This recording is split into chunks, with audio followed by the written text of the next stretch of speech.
talking a base requirement for fullbacks these days, you know, speed and skill and all the rest of it, but also work ethic and toughness, smarts. Iongi at Parramatta, mate, he is just...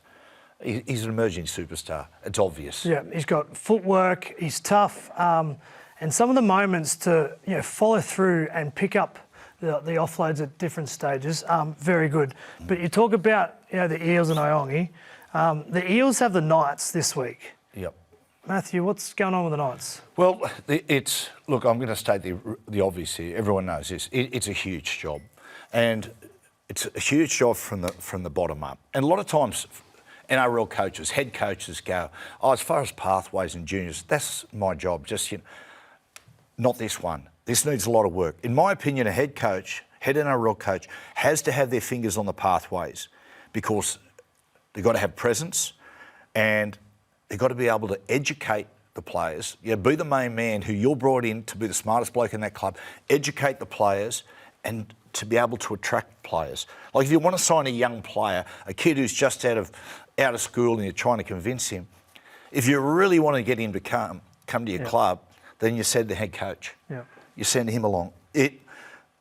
There's a couple of things, Coops, here. When they're going to try to pick the right man is you've got to ask the right questions. Too often I think they go in and they sit there, the selection board, and they'll just look at a resume and go, wow, he's assistant to this guy and he did that and they won the comp that year. No, it's different, you're a head coach. The questions you have to ask are applicable to the problems that are going to arise the next year. So for Newcastle, the obvious one is, righto, we've got Fletcher Sharp, Kalen Ponga and Dylan Brown. How are we going to solve that puzzle? Secondly, we're really short on middle forwards, right? We're skinny there. What style of football are we going to play to allow us to get away with that? Asking the right questions allows you to find the right bloke. Is that why Michael Hagan's been brought in? Yeah, Michael Hagan's, he has, without a doubt. Yeah. He was to work through those questions. To identify the really big issues. I'll give you an idea on something, Coops. When the Knights first came into the comp, 87 going into 88, they come in 88, but they had a lot of work to do. They had to recruit young players and they had to find the right coach. It came down to two men. A number of people applied. A guy who was a great coach, Ron Willey, who was an older coach, had a lot of success in a lot of places. Very much a disciplinarian, but he looked like the ideal bloke to bring in. And they were looking to bring in the late Alan McMahon, who was an emerging coach, had coached lower grades a little bit and was well regarded, particularly by the Canberra blokes. And so it was between those two. Now, the selection committee, there was a couple of guys on there who really knew their football. So they put a scenario to both men, and it was, okay, tomorrow we're playing the most brutal team and forward pack in the competition, the Canterbury Bulldogs. We've got a very young side. How do we beat them? And Ron Willey, fair play to him, did a really funny throwaway line. He said, I'll get up on that Sunday morning, I go to church and I pray. Right? Alan McMahon's response was, well, we don't try to beat them with forward power. What we do is we bring our outside backs in, the smaller blokes, quick blokes, and just make them miss. And we just wear them down and we hold possession, we don't make mistakes, we kick into the far corner, we chase, we make them fight for every metre.